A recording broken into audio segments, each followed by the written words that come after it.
Everybody, this is Material Girl 338, otherwise known as Diane. This is just a quick tip. If you have spinach and it's in the refrigerator, you don't want it to go bad.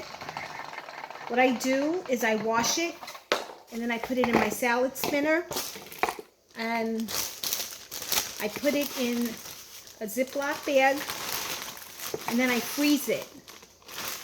And then when I want to make a recipe that requires spinach, just take it out of the bag. It freezes really well. So if you dry the leaves up good, it will last you a long time.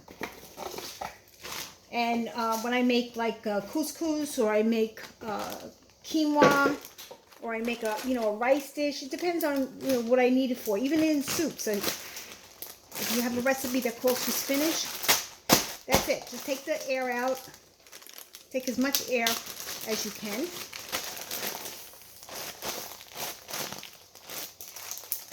And freeze it, and it lasts a while. And this is a Costco bag. It didn't have any blood or anything in it. So, quick tip. Okay? Guys, if you like this video, please give me a thumbs up. Please subscribe to my channel because I always have videos coming in. And if you have any comments, please post them below. Thanks, everybody. Have a great day.